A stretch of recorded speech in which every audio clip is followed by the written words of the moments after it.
Lorsque j'ai racheté Gresset Associés sur le bilan 2011, le chiffre d'affaires était de 3,7 millions. Aujourd'hui, donc en 2024, le chiffre consolidé du groupe est 20 millions d'euros. Le capital humain est fondamental dans une entreprise de technologie comme la nôtre. Ça s'applique aussi pour ceux qui démontrent les capacités et l'engagement le plus fort, à leur proposer vraiment des évolutions de carrière dans l'équipe. Aujourd'hui, nous allons parler d'introduction en bourse avec un PDG en cours d'introduction. Mais avant cela, permettez-moi de vous rappeler ceci. J'ai créé par long terme avec le rêve de vivre un jour de mon portefeuille en bourse et ce rêve, je l'ai atteint. Aujourd'hui, j'en ai un nouveau, c'est celui de, un jour, coter également une société en bourse. Mais pour ce faire, tout comme ce que j'ai réalisé en bourse, je vais devoir m'entourer des meilleurs mentors. Et c'est à cette occasion que j'ai le privilège, aujourd'hui, de vous présenter un chef d'entreprise qui va s'introduire en bourse. Sa vision entrepreneuriale, sa vision également en matière d'allocation de capital représente tout ce que j'ai pu vous transmettre jusqu'à maintenant sur cette chaîne. Et d'ailleurs, vis-à-vis de ce point, je me dois de vous lire ceci. Compte tenu de l'échéance de l'introduction, cette vidéo revêt d'un caractère promotionnel au sens de l'AMF. Et je me dois donc de vous rappeler que ce n'est bien évidemment pas une recommandation d'investissement, ni un conseil en investissement. Christian, pour commencer, puis-je vous demander comment vous sentez-vous à quelques jours de cet événement qui est finalement l'événement d'une vie pour un entrepreneur? C'est quelque chose de très enthousiasmant, quelque chose qui est très prenant aussi. Donc c'est plusieurs mois de travail intense, avec beaucoup de partenaires qui sont impliqués dans ce projet-là, avec aussi mes équipes. Beaucoup de personnes de l'entreprise sont aussi impliquées et m'aident dans ce projet-là. C'est bien sûr aussi quelque chose qui met beaucoup de pression, parce que l'enjeu est bien sûr fort. C'est un peu un aboutissement aussi, après une carrière d'entrepreneur, d'arriver à ce stade d'une introduction en bourse. C'est un peu un rêve quelque part qui se réalise. Donc oui, une période vraiment très dense dans ma vie d'entrepreneur et au niveau personnel aussi, quoi. En tout cas, merci de m'offrir la possibilité de partager une partie de ce moment, en tout cas, avec moi aujourd'hui. J'ai préparé un ensemble de questions pour l'événement que je considère comme très important pour moi à titre personnel, tout comme il l'est pour vous, et j'ai envie de dire encore plus. Et ma première est la suivante. Avant de rentrer dans les détails du coup d'Odyssée Technologies, votre entreprise, pourriez-vous rappeler à tous finalement ce qui pousse d'une manière générale une entreprise à s'introduire en bourse et comment ça se passe concrètement? La bourse, c'est quelque chose que je suis depuis de très nombreuses années. C'est quelque chose qui m'a toujours intéressé en tant qu'investisseur.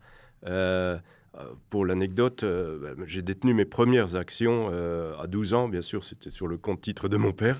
À 12 ans, j'avais acheté mes premières actions Citroën, qui s'étaient bien valorisées d'ailleurs au bout de quelques années. Donc j'avais fait une bonne affaire sur cette première chose. Donc oui, la bourse, c'est quelque chose qui m'a toujours intéressé. Et je me suis aussi convaincu, en observant ce qui se passe, que la bourse est un moyen extraordinaire pour le financement de la croissance des entreprises qui apporte, c'est une source de capitaux très bon marché finalement par rapport à d'autres propositions de financement que l'on peut trouver dans la vie d'une entreprise. C'est aussi quelque chose qui permet d'envisager un projet d'entreprise sur du long terme. Et ça, c'est quelque chose qui me tient à cœur. Je n'ai pas une vision de gestion de l'entreprise à court terme. C'est vraiment une gestion de développement en faveur du développement de mes sociétés sur de nombreuses années. Donc la bourse apporte ici, je pense, des outils qui me seront très utiles pour la suite du projet. Une vision que je partage. Enfin, selon moi, les marchés financiers sont là, en effet, pour financer la création de valeur qu'apportent des entreprises à l'économie. Et vous vous inscrivez réellement dans cette lignée-là. Vous n'êtes pas là pour faire une IPO exit Certainement. ou pour proposer une énième start-up subventionnée après l'avoir été par les VC sur les marchés financiers. Et voilà, nous sommes alignés là-dessus. Quelle est donc finalement l'histoire et la proposition de valeur aujourd'hui d'Odyssée Technologies, votre entreprise? Mais peut-être commencer par vous raconter un peu la genèse, Avec plaisir. le Ouais. début d'Odyssée Technologies. Donc, j'ai un parcours d'ingénieur. Donc, en tant que jeune ingénieur, j'ai travaillé dans de nombreuses multinationales, donc à des fonctions de commerce, de marketing, plus tard de gestion de business unit. Donc, une carrière de 23 années dans des grands groupes industriels à l'international. Et il se trouve qu'au bout de ces 23 années, je n'arrivais plus à me retrouver le même plaisir, la même dynamique dans les activités que j'exerçais. Il m'était demandé de plus en plus finalement de reporting, des activités qui étaient de plus en plus organisées vers des besoins internes de l'entreprise. Le client était de moins en moins pris en compte. J'ai aussi une passion pour tout ce qui est technique. Donc je ne me retrouvais plus dans tout cela. Donc cela m'a amené à avoir une réflexion finalement. Qu'est-ce que je veux faire dans des 20 ou 30 prochaines années de ma vie professionnelle? Et c'est ainsi que l'idée a germé de m'engager dans un rachat d'entreprise. Je me souviens encore très bien, une petite anecdote, parmi mes clients, il y avait des grands groupes industriels, mais il y avait aussi des PME, de la taille d'IC Technologies que nous vous présentons aujourd'hui. Et un jour, en Espagne, je me trouvais face à un de mes clients, donc on avait une longue discussion, une négociation. Et au bout d'un moment, je me disais, mais finalement, j'aimerais mieux être à sa place qu'à la mienne, quoi. Et c'est là, vraiment, ça a été un déclic pour moi et qui m'a amené à me lancer dans ce parcours qui est assez long et difficile, hein, de repreneur d'entreprise au départ, quoi. Donc en 2011, création d'Odyssée Technologies. 2012, après un certain temps de recherche d'une cible qui corresponde à mon profil, acquisition de Gressé Associés, une société qui est basée dans le Doubs, départ en retraite de ses dirigeants, donc qui souhaitaient transmettre cette entreprise. J'ai su les convaincre que j'assurerais la pérennité de cette entreprise qu'ils ont créée, à laquelle ils étaient très attachés, que le personnel aussi continuerait d'être employé sur le site de production qu'ils ont créé, parce que là encore, ces personnes qui cédaient l'entreprise qu'ils avaient créée 45 ans avant, ils voulaient absolument que tout se maintienne, tout continue. Et j'ai su les convaincre finalement que j'arriverais à réaliser ce projet-là, quoi. Donc ça a été la première acquisition. Au bout de quelques années, mon but de diversifier vraiment l'entreprise, de croître, s'est avéré plus difficile à réaliser que je ne le pensais au départ. Parce que les clients principaux de Gressé Associés, de cette entreprise, en fait, nous chargeaient en permanence à pleine capacité. Donc, du fait, le commercial n'avait pas grand-chose à vendre. Donc, je me suis dit, comment faire pour vraiment développer le groupe de manière plus rapide? Et l'idée de la croissance externe s'est imposée. Donc, une première croissance externe auprès de Tarbes, d'une société strictement dans le même métier. Par contre, avec un portefeuille client totalement différencié, on avait absolument 0 € de recouvrement portefeuille client. Donc une diversification immédiate, une rentrée dans de nouveaux secteurs d'activité et la mise en relation avec de nouveaux clients. C'était exactement ce que je cherchais. Et donc cette croissance externe s'est avérée positive, a bien marché. Et j'ai remis le couvert quelques années après. 2020, deuxième croissance externe, à Brive cette fois-ci. Départ en retraite du dirigeant de l'entreprise qui, incidemment, avait 86 ans. Encore une fois, quelqu'un qui avait beaucoup de mal de lâcher son bébé, son entreprise, qu'il avait créée, qu'il avait développée et avec laquelle il avait un attachement énorme, très fort. Donc je suis arrivé finalement au bon moment, quand il était mûr pour céder. Et puis je pense que j'ai aussi su le convaincre que, par mes valeurs, j'arriverais à maintenir le projet d'entreprise dans la direction qu'il lui avait donnée au départ, quoi. Donc c'est ainsi que le groupe Odyssée Technologies a été constitué. Et aujourd'hui, c'est un groupe qui emploie 175 personnes avec un chiffre d'affaires consolidé de 20 millions d'euros. Félicitations d'abord, hein, et merci pour ce partage. Pourriez-vous peut-être élaborer sur votre industrie, votre segment de marché, qui sont vos clients, peut-être avec des exemples assez clairs de ce que vous pouvez faire finalement dans ce segment de l'industrie française. Oui, avec plaisir. Donc notre métier, c'est la mécanique de précision. Donc la mécanique de précision, telle que nous la pratiquons chez nous, c'est avant tout des opérations d'usinage, donc du tournage, du fraisage, de l'électroérosion, de la rectification. Donc tous des procédés qui servent finalement à transformer une matière première, que ce soit de l'aluminium, de l'acier, du titane ou d'autres métaux, de transformer finalement des barres de matière première en des pièces ayant une fonction technique complexe, quoi. Donc par l'accumulation d'opérations, nous faisons vraiment une transformation de la matière et ajoutons énormément de valeur, bien sûr, à cette barre de matière qui est notre produit entrant. Ces prestations en interne sont complétées par quelques prestations en externe, des traitements de surface, etc., pour lesquels nous ne sommes pas équipés, que nous ne pouvons pas réaliser en interne. C'est des métiers vraiment différents. Et une part importante aussi de notre activité, c'est la conception des processus selon lesquels les pièces que nous fabriquons sont réalisées. Et là, c'est une des clés finalement de notre différenciation. Dans notre métier, celui qui gagne est celui qui saura inventer le processus le plus efficace pour fabriquer la pièce dont le client a besoin, le plus efficace pour assurer la qualité, la fonction évidemment, la technicité et évidemment aussi la compétitivité. Donc cet aspect-là d'industrialisation, c'est le terme qui est utilisé dans notre métier, est très important. Donc voilà en quelques mots notre métier. Et je pense qu'il est important aussi de dire dans ma stratégie pour le développement du groupe, je tiens vraiment à rester focalisé sur ces métiers clés. Je n'ai pas du tout envie de nous diversifier trop largement par les métiers. Je veux rester focalisé sur des métiers qui sont maîtrisés, qui sont bien connus, pour lesquels nous acquérons une notoriété et poursuivre mon développement dans ce sens-là. Donc il n'est pas question pour moi d'aller sur des activités trop différentes. On ne va pas se lancer dans du câblage électrique et de l'injection plastique d'un autre côté. On va rester focalisé sur nos métiers de l'usinage, de la mécanique de précision. Donc voilà un peu notre positionnement, quoi. Et là aussi la vision stratégique du groupe d'être resté focalisé sur ces métiers bien définis.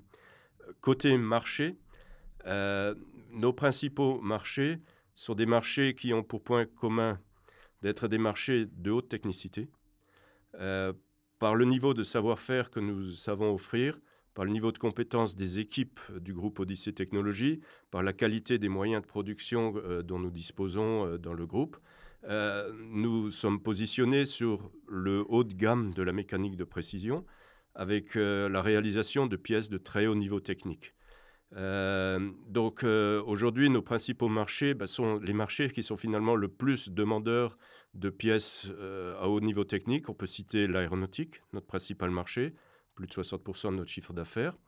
Les marchés de la défense, très important pour nous. Le marché de l'énergie, dans lequel on fabrique des pièces de haute technicité. Le spatial, sur lequel on fabrique des pièces qui sont des pièces de vol, qui sont utilisées sur les satellites. Donc il est évident que là, la qualité, il n'y a pas de deuxième chance, puisqu'il est assez difficile d'aller réparer sur place, sur site. Et puis de quelques niches industrielles, par exemple dans l'optique, dans le pharmaceutique, pour de la construction de machines spéciales, où on est positionné aussi. Donc le point commun de tout ça, des marchés de haute technicité, et ce sont aussi des marchés qui offrent une belle visibilité.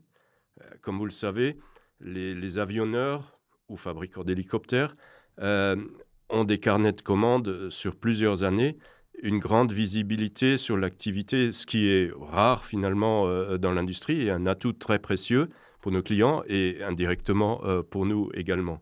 Donc on associe cet aspect-là de technicité, de visibilité qui définissent les marchés cibles d'Odyssée Technologies. Merci beaucoup. Un point peut-être, vous m'arrêtez si je me trompe, mais vous avez Airbus Hélicoptère en client, Safran, vous êtes l'entreprise qui usinait les canons César, Oui. les canons des Rafales. En quoi est-ce que le fait d'avoir ce type de client et d'être finalement l'entreprise actrice de ce genre d'éléments mécaniques vous donne aujourd'hui un avantage concurrentiel? Et finalement, une question qui va de pair, quelle est aujourd'hui votre rétention client sur ces segments? Sur les types de produits, effectivement, nous fabriquons des pièces vraiment critiques pour des avions. On peut citer des exemples. On a beaucoup de pièces qui rentrent dans la composition de systèmes de freinage d'avions. Et nous souhaitons tous que les avions s'arrêtent en bout de piste à l'atterrissage. Je confirme. Donc on a des pièces qui contribuent d'une manière tout à fait déterminante à la qualité des systèmes de freinage. On intervient aussi sur des moteurs d'avion sur lesquels on fabrique des pièces critiques. Par exemple, pour le moteur LEAP, qui est un moteur qui est très connu, qui équipe la plupart des avions dits monocouloirs, donc les avions que vous pouvez emprunter pour vos déplacements en Europe, par exemple. Ce moteur-là, le graissage de ce moteur-là est assuré par des composants qui sont fabriqués par Odyssey Technologies, donc des pièces absolument critiques aussi pour le fonctionnement du moteur. La défaillance pourrait entraîner des conséquences très lourdes. Dans le spatial, des guides d'ondes qui permettent aux satellites de communiquer avec la Terre, des pièces d'extrême niveau d'exigence, avec des exigences qualité vraiment très très élevées. On peut citer, vous avez parlé du secteur de la défense. Donc, dans le secteur de la défense, nous fabriquons, par exemple, vous l'avez cité, des composants du système César. Donc, par exemple, les amortisseurs anti-recul, où nous fabriquons des pièces critiques pour ces systèmes-là, de systèmes aussi dans le guidage de différents canons. Nous intervenons aussi sur le canon qui équipe le Rafale. Donc avec un marché, comme vous l'avez vu, avec le développement des ventes Rafale au cours des dernières années, quelque chose qui offre aussi une très belle visibilité et un très haut niveau technique, encore une fois, des pièces qui sont utilisées là. Et dans le secteur de l'énergie, par exemple, nous sommes beaucoup positionnés sur des pompes dites cryogéniques qui servent à mettre à l'état liquide des gaz. Là encore un marché qui s'est fortement développé, avec l'évolution des relations avec la Russie en particulier. Il y a moins de gaz qui provient de Russie, qui était acheminé par pipeline. Aujourd'hui, plus de gaz vient d'autres origines, des États-Unis ou d'Afrique. Et ce gaz-là est acheminé par bateau.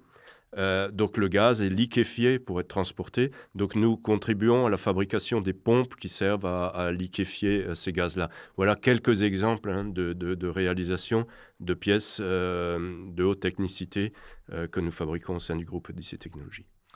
Est-ce que vous pourriez élaborer juste un tout petit peu sur cette notion d'avantage concurrentiel? Parce que je suis ingénieur de formation, d'ailleurs, en précision, vous connaissez le parcours, et je pense que nos auditeurs ne prennent pas tous conscience de la difficulté que c'est que d'onboarder un client de ce type et de la rétention que cela peut induire. Donc, est-ce que vous pourriez souligner la rétention client que vous avez eue finalement depuis vos débuts et également parler de l'avantage concurrentiel que vous pouvez avoir aujourd'hui de par le fait que ce portefeuille client est stable et que vous avez d'ailleurs un carnet de commandes qui, si je ne me trompe pas, est relativement conséquent. Tout à fait, oui. La rétention des clients, elle vient finalement de la relation de confiance que nous établissons avec nos clients qui reçoivent avec nos pièces un niveau de qualité qui est très élevé, qui est vraiment reconnu. Donc il y a vraiment un niveau de confiance. Et encore une fois, sur des pièces de sécurité, comme je disais, par exemple sur des avions, sur des pièces qu'on ne peut pas changer, par exemple sur des satellites, etc. Donc il y a une partie de la rétention, c'est par la fiabilité de nos productions, qui a été établi au cours des années. C'est un chantier permanent et c'est quelque chose aussi qu'il faut maintenir en permanence et à quoi mes équipes s'attachent. La rétention, c'est aussi par le fait justement de la force du groupe et de ces 3 unités de production. Nous avons la capacité de réaliser un large spectre d'opérations différentes, avec des opérations sur certaines pièces, une partie peut être faite en Franche-Comté, les pièces peuvent être finies à Brive ou vice-versa. Donc d'avoir cette capacité à offrir un spectre large aux clients, c'est un avantage compétitif aussi. On parle, désolé pour l'anglicisme, mais on parle des fois de one-stop shop. Le client n'a qu'un partenaire pour assurer une fonction complète. Ça, c'est un vrai avantage compétitif aussi pour notre client. Et après, c'est un des facteurs essentiels dans la rétention, c'est que de par la criticité des pièces que nous fabriquons, les fournisseurs subissent un long processus de qualification avant d'être acceptés comme des fournisseurs pour certaines pièces ou certains systèmes. Donc il y a un premier niveau de qualification qui est une qualification de l'entreprise avec des audits effectués par les clients, par des organismes externes, Bureau Veritas, AFNOR ou d'autres, donc qui permettent de qualifier le système de fonctionnement de l'entreprise et assurer que l'entreprise ait vraiment un bon contrôle sur la qualité de ses productions et des procédures qui assurent un niveau de fiabilité maximum. Donc, première étape, premier rideau, qualification de l'entreprise. Et après, on va encore bien plus dans le détail. Donc, chaque pièce, finalement, fait l'objet de ce qu'on appelle un dossier de validation industrielle, donc, par lequel nous détaillons tout le processus de fabrication. Ceci est audité par les clients avec des réceptions sur site. Donc, ce processus est vraiment très long. Donc, ce qui fait que pour nos clients, changer de fournisseur une fois qu'un processus est établi, c'est quelque chose de très difficile qu'ils évitent de faire. Donc ceci nous permet d'assurer une grande visibilité à notre activité. Et aujourd'hui, le résultat, c'est que nous avons un carnet de commandes très profond.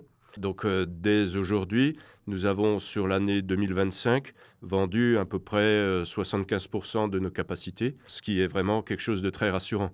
Au-delà même des commandes fermes, nous avons aussi des prévisions de nos plus grands clients qui vont jusqu'à 3 années.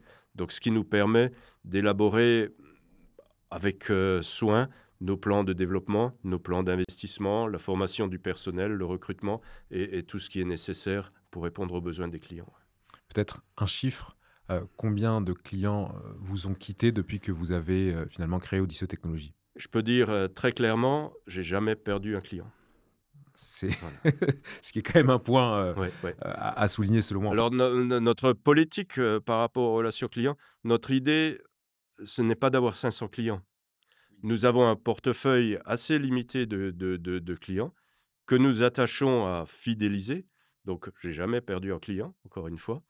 Et donc, nous établissons des relations de long terme, des véritables partenariats. Chaque semaine, nous avons des clients qui visitent, qui sont présents sur nos sites, des relations vraiment très intimes avec, entre ces organisations. Et donc, ceci aussi, donc, ça témoigne de vrais partenariats, quoi. Ce qui est important aussi dans notre portefeuille client, c'est notre positionnement dans les chaînes de valeur dans lesquelles nous sommes placés. Heu, Nous livrons nos pièces principalement à des OEM, c'est-à-dire des fabricants d'équipements, de machines complètes, par exemple des avionneurs. On peut citer Airbus Hélicoptère, vous en avez parlé avant, dans le secteur de l'aéronautique.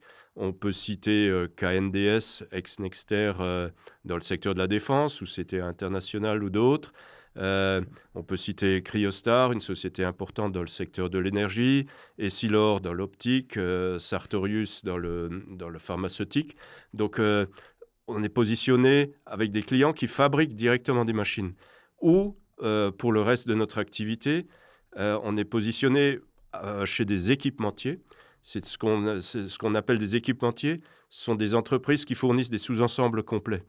L'équipementier le plus connu, c'est Safran, qui fabrique des moteurs, qui livre à Airbus, Boeing et d'autres. Il fabrique des trains d'atterrissage, il fabrique des systèmes de génération d'énergie, etc. Donc, 95% de nos activités sont soit chez des OEM, soit chez des équipementiers. Ceci nous permet d'avoir une connaissance très approfondie des exigences de nos clients, par les contacts qu'on a, vraiment des partenariats avec des clients. Et donc, c'est ce qui nous assure aussi une capacité à nous développer vers des technologies, vers des techniques et des fabrications de plus en plus complexes. pour en arriver jusque là où vous en êtes finalement après 15 ans de direction de cette entreprise, Ouais. quels ont été ou quel a été finalement le plus grand défi auquel vous avez fait face?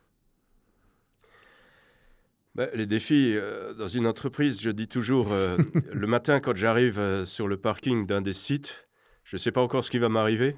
Je sais qu'il va y arriver des choses surprenantes et qu'il faudra résoudre rapidement. Bon, après, l'avantage, c'est qu'on n'est pas seul, il y a toute une équipe autour. Mais les défis, évidemment, dans la gestion d'une entreprise de cette sorte, ils sont quotidiens. Enfin, certainement pour tout dirigeant d'entreprise pourrait vous dire la même chose. Je pense, au départ, une des choses, j'ai appris beaucoup, évidemment, au cours de ces 15 ans à la direction d'Odyssée Technologies. Une des choses qui a été très déterminante, c'est de comprendre à quel point il est essentiel de gérer l'équilibre entre sa capacité de production et la charge que l'on prend par les commandes.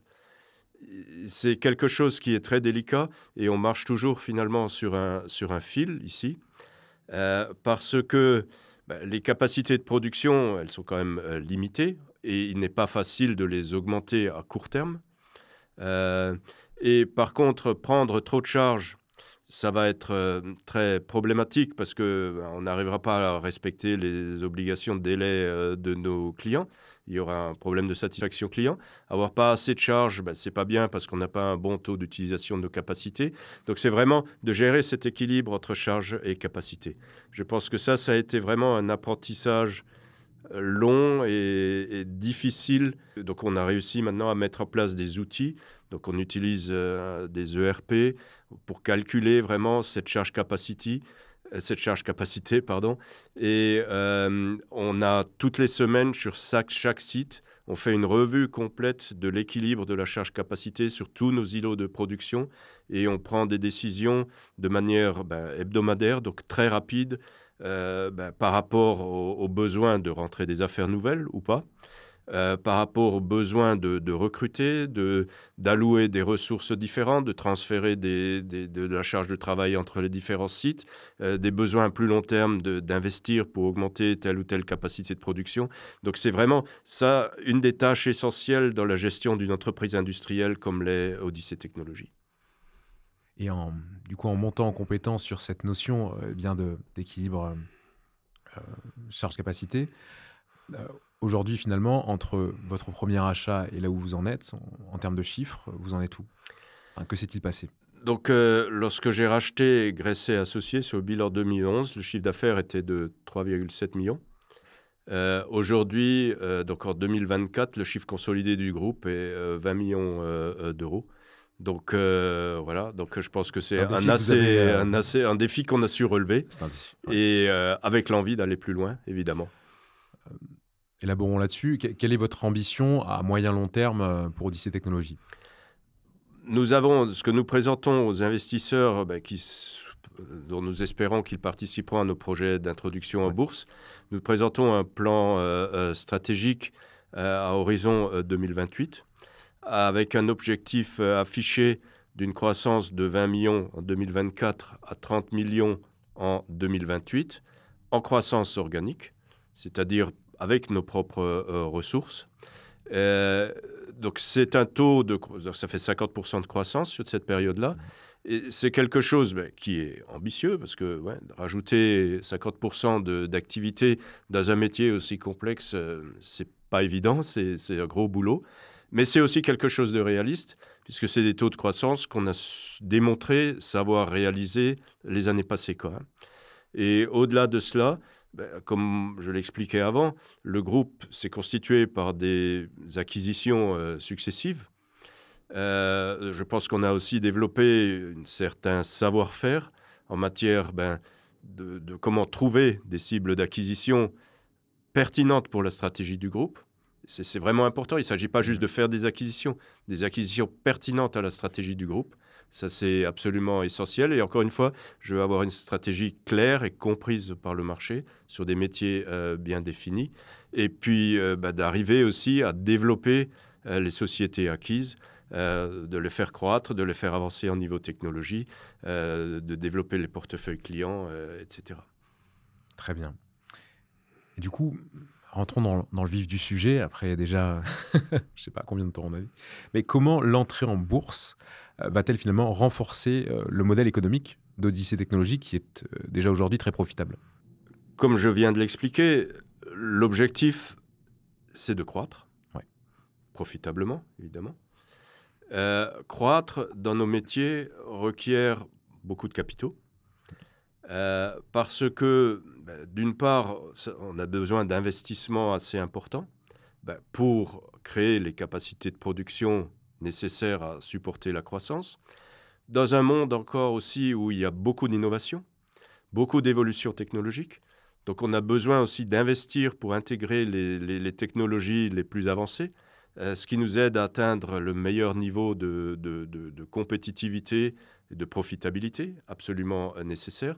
Donc vraiment, cette course à la technologie, c'est important d'être en tête du peloton. Vous avez un exemple assez marquant, je crois, avec vos analystes la semaine dernière à ce sujet que vous m'avez livré en mangeant. Oui, oui, tout Peut-être à fait. vous Ouais. pourriez également le Ouais. partager. Dans les investissements dans la technologie, il y a plusieurs volets, évidemment. Mais un volet très important, c'est la robotisation. Donc aujourd'hui, on a robotisé un grand nombre d'îlots de production, ce qui nous permet d'augmenter notre nombre d'heures de production hebdomadaire, donc de générer des capacités supplémentaires avec les mêmes CAPEX, finalement, avec les mêmes investissements.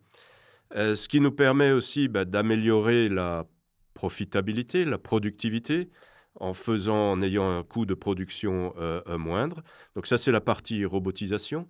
Au-delà de cela, et c'est ce à quoi vous faites référence, Rémi, l'intelligence artificielle est aussi quelque chose que nous intégrons dans nos procédés. C'est vraiment pas qu'un slogan chez nous, c'est une réalité. Donc, à titre d'exemple, nous avons récemment acquis un logiciel auprès d'une société américaine qui a développé un logiciel absolument bluffant qui nous permet d'intégrer très rapidement les exigences des clients dans nos systèmes. Il faut comprendre que le plan d'une de nos pièces, une pièce complexe, peut comporter à peu près 600-700 codes. Donc 600-700 codes qui doivent toutes être identifiés, répertoriés. Elles sont associées aussi à des tolérances, évidemment. Donc tout ça doit être repris et réintégré dans nos systèmes pour la programmation des machines, pour la création de nos plans de contrôle pour assurer la qualité. Ce travail-là a été fait de manière manuelle jusqu'alors, quelque chose de très fastidieux. Et aujourd'hui, avec le logiciel que nous venons d'acquérir, c'est une intelligence artificielle qui va lire les plans et nous génère automatiquement des listes de cotes, des listes de tolérances, les plans de contrôle, etc. Le gain de temps est absolument phénoménal, plus que je ne l'espérais, à vrai dire. Donc, typiquement, on présentait récemment à un groupe d'investisseurs, justement, un exemple d'une pièce sur laquelle il y avait 250 cotes. Normalement, 40 heures de boulot, à peu près. Le travail par cette intelligence artificielle a été réalisé en quelques minutes, quoi. Donc là, un gain de productivité énorme et aussi une valeur ajoutée pour les personnes qui font ce travail-là, parce que finalement, c'est un travail très fastidieux, avec finalement peu d'apport intellectuel, on peut dire. Donc, ce n'est pas quelque chose qui est passionnant pour mes techniciens.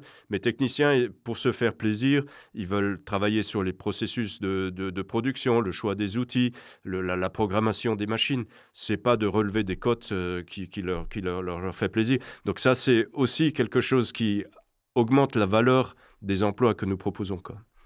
Très bien. Dans ma question, finalement associée au fait de comment est-ce que l'entrée en bourse va vous permettre de renforcer votre modèle économique, ça sous-tend également la question du modèle de financement que ça représente.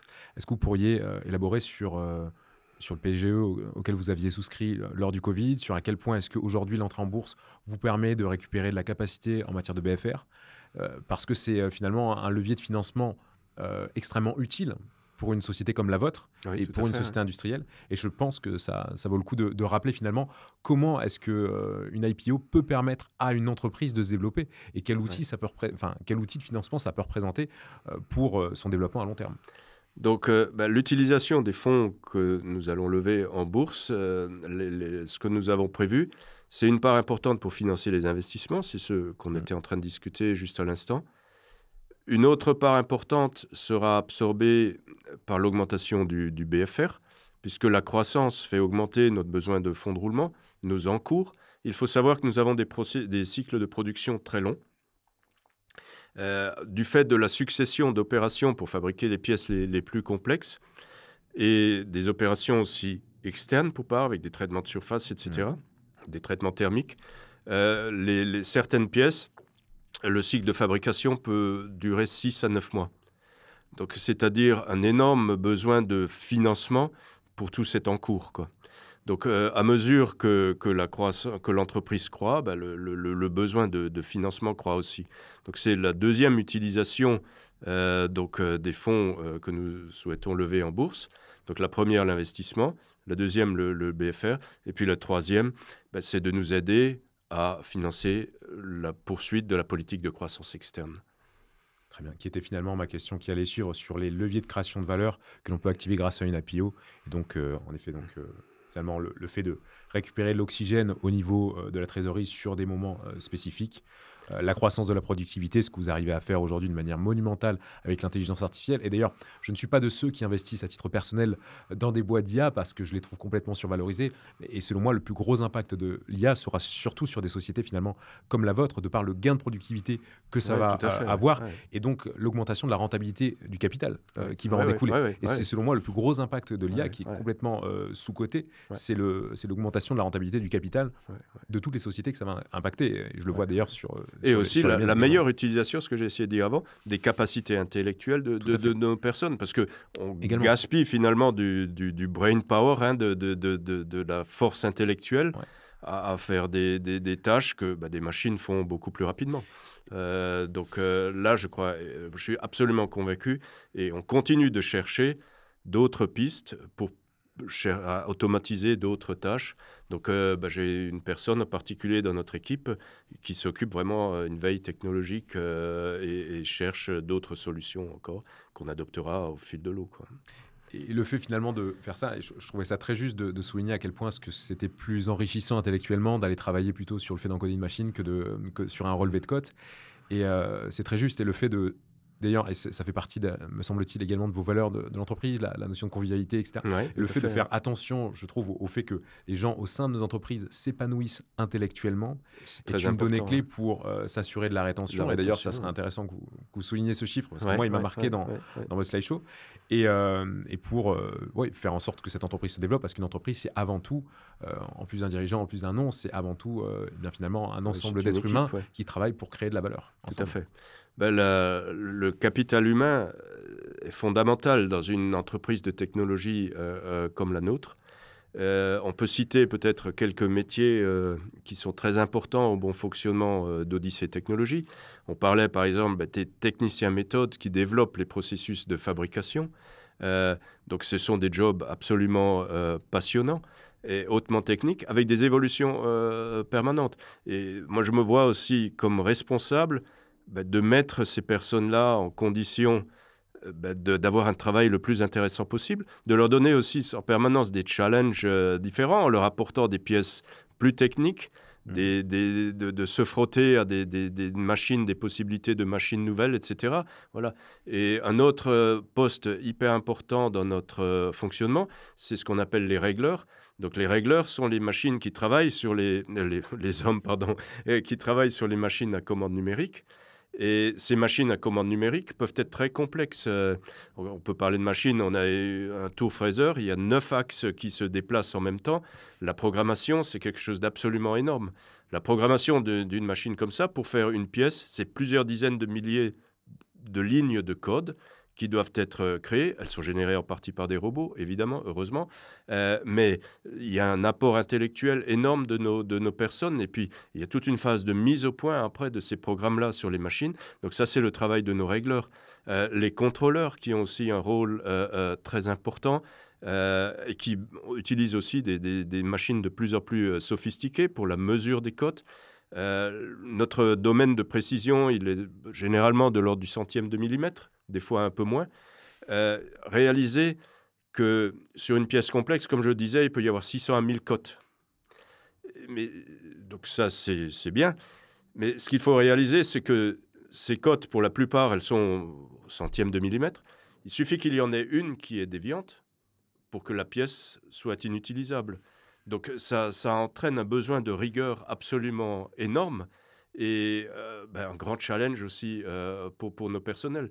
Donc pour des personnes qui aiment la technique, je pense qu'on sait vraiment offrir des jobs intéressants. Et moi, je m'attache aussi à apporter des challenges à ces personnes-là et à leur donner les moyens de production qui leur permettent de s'épanouir. Alors le résultat de cela, effectivement, c'est que on a une bonne rétention de nos personnels. La moyenne d'ancienneté, elle est de 10 ans. Ça peut sembler peu, sauf qu'il faut bien comprendre que nous avons embauché beaucoup de jeunes dans les dernières années, quoi, hein. C'est conséquent, j'imagine. Ouais, la moyenne d'âge d'un autre côté est de 42 ans. C'est-à-dire qu'on est arrivé à avoir la synthèse d'une équipe jeune et expérimentée. Finalement, on est arrivé à faire la quintessence de tout ça, quoi. Et donc, nous engageons aussi beaucoup dans la formation, le tutorat, la transmission des savoirs, où nous avons créé des procédures internes qui permettent de gérer toutes ces fonctions-là avec efficacité. Ça contribue aussi à la rétention de nos personnes, quoi. On s'attache aussi à offrir, même si nous ne sommes pas un grand groupe avec une pyramide à 25 étages hiérarchiques, on s'applique aussi, pour ceux qui démontrent les capacités et l'engagement le plus fort, à leur proposer vraiment des évolutions de carrière dans l'équipe, hein. On a beaucoup de cas de personnes qui ont commencé comme opérateurs sur une machine, qui sont devenus régleurs, qui ont progressé régleurs, qui peut-être deviennent après techniciens méthode ou contrôleurs, des choses. Donc ça, c'est des choses qu'on essaye de faire régulièrement aussi pour cultiver ce capital humain. Absolument fondamental dans notre activité, bien plus précieux que les machines, hein. Les machines, finalement, ça s'achète. Le capital humain, c'est tout autre chose. Parlons d'un capital humain d'un autre type. Comment comptez-vous constituer une base d'actionnaires solide, même en cas de fluctuation de marché demain et qui plus est à long terme? Comme je l'expliquais avant, la bourse m'a toujours intéressé, hein, depuis très longtemps. Et je me suis toujours aussi intéressé aux sociétés dans lesquelles j'ai investi. Donc, typiquement, je suis le type d'actionnaire qui lit les rapports annuels, le type d'actionnaire qui vote aux assemblées générales, où j'essaie de les suivre par vidéo. Il m'est arrivé d'aller à quelques assemblées générales aussi. Donc, pour moi, l'actionnaire, bon, il apporte des capitaux, c'est très bien et c'est nécessaire à l'entreprise, mais c'est plus que cela. C'est un partenaire et un actionnaire, pour moi, j'attends de lui aussi qu'il s'investisse dans l'entreprise au-delà de l'aspect financier. Participer aux assemblées générales, c'est une opportunité aussi de s'exprimer, peut-être d'apporter des idées, des challenges. Donc, moi, j'attends de l'actionnaire, finalement, qu'il participe activement à la vie de l'entreprise et au projet d'entreprise que nous présentons. Très bien. Et peut-être, nous sommes tout de même sur Parlons long terme, quel résultat en termes de croissance de votre valeur intrinsèque pensez-vous ou visez-vous finalement à long terme? Je suis assez fier déjà je veux citer peut-être 2 chiffres. Ouais, Lorsque j'ai créé Odyssée Technologies en 2011, le capital, les fonds propres d'Odyssée Technologies étaient de 50 000 euros. Les fonds propres d'Odyssée Technologies aujourd'hui, en 2024, sont de 6 millions d'euros, quoi. Donc, je pense que cela démontre d'un certain niveau de création de valeur. Maintenant, pour le futur, l'objectif, l'ambition, elle est bien sûr de poursuivre cette démarche-là de création de valeur.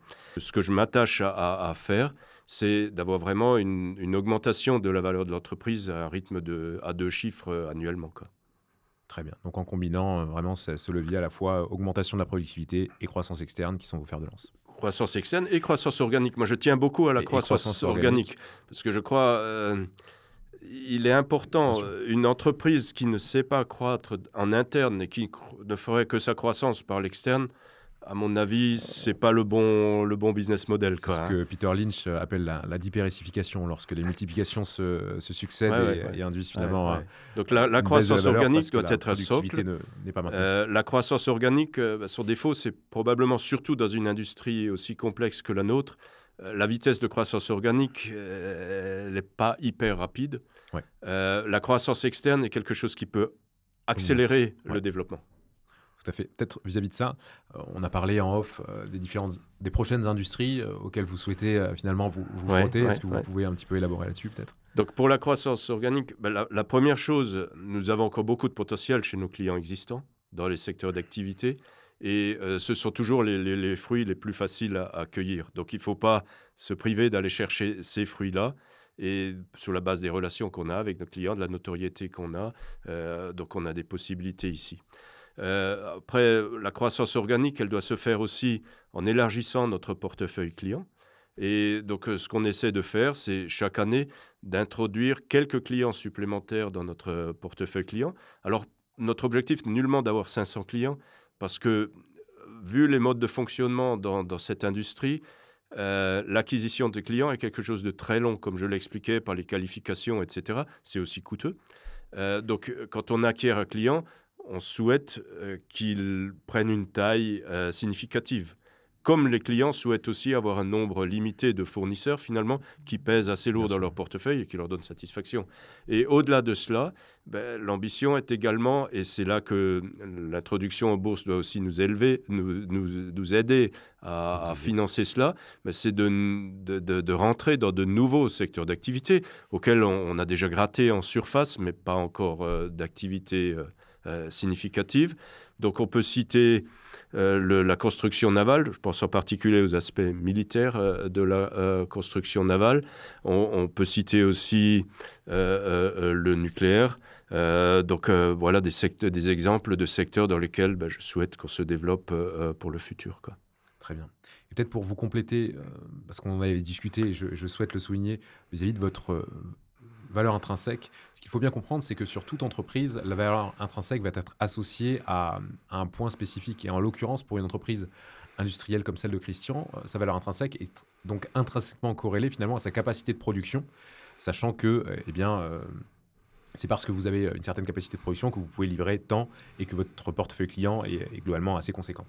Et donc, en mettant en œuvre, eh bien, à la fois un petit peu de croissance externe et beaucoup d'augmentation de sa productivité en interne, il assure finalement une croissance et il vise une croissance de sa valeur intrinsèque, enfin, de sa capacité de production à 2 chiffres, ce qui induira finalement, euh, de facto, une croissance de sa valeur intrinsèque à 2 chiffres, ce qui est un point important finalement à estimer en tant qu'investisseur. Peut-être, pour conclure, un dernier mot qui peut durer d'ailleurs, hein. Pour ceux qui envisageraient de vous suivre dans cette aventure, est-ce que vous souhaiteriez partager peut-être quelques éléments, quelques derniers éléments sur Odyssey Technologies? Un point important pour moi, c'est conserver les valeurs qui ont guidé le développement d'Odyssey Technologies, et ceci depuis que j'ai créé le groupe, depuis la première acquisition. Dès le début, avec un petit groupe de travail, on s'était mis d'accord sur quelques valeurs clés. Ces valeurs sont qualité, respect des délais et convivialité. Donc la qualité, c'est évidemment dans les marchés sur lesquels nous sommes positionnés, quelque chose qui est essentiel. Et le groupe est reconnu pour un haut niveau de la qualité de ses productions. Donc c'est vraiment quelque chose dont on a fait un atout.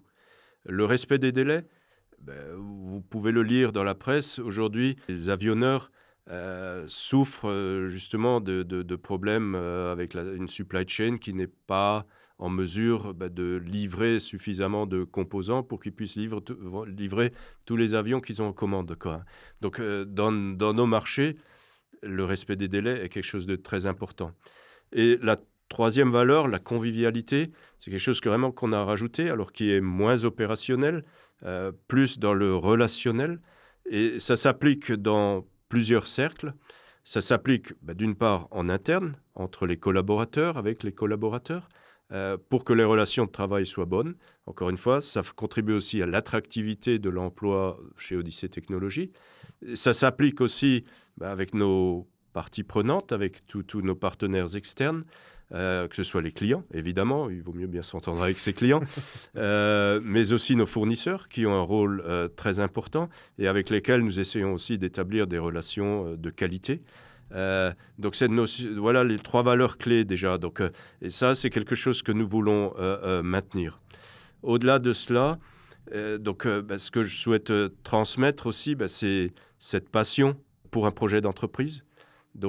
Pour lesquels je me mobilise évidemment une grande partie de mon énergie depuis de nombreuses années, qui pour moi est quelque chose d'essentiel dans ma vie personnelle, évidemment, et dont j'ai vraiment cette envie, cette ambition d'aller plus loin en associant des actionnaires, d'autres partenaires à ce succès et à ce développement. Donc j'espère vraiment construire ce type de relation avec un spectre plus large en intégrant tous les nouveaux actionnaires qui voudront bien nous faire confiance. Christian, merci. Je trouve votre intervention et merci d'avoir accepté l'intervention. Vous redonnez, je trouve, les lettres de noblesse finalement au marché boursier en rappelant à quoi ça sert. Lorsqu'on investit dans une entreprise en bourse, dans le cadre notamment d'une IPO, mais pas que, dans la durée également, finalement, on participe à son développement. On lui offre un levier de financement pour sa croissance dans la durée. Et aujourd'hui, on voit le sens que ça a pour une entreprise industrielle française qui eh bien, est responsable des revenus de nombreux foyers aujourd'hui et qui crée de la valeur pour la France, crée de la recette fiscale pour ce pays. Et vis-à-vis de tout ça, félicitations pour ce que vous faites. Bon Merci. courage pour cette introduction en bourse. Et encore, merci eh bien, d'être intervenu aujourd'hui. Merci de m'avoir invité. Avec grand Et plaisir. puis, j'espère qu'on pourra bientôt partager sur le succès de notre introduction en bourse. Avec grand plaisir, je l'espère aussi. Voilà. Merci. Au revoir.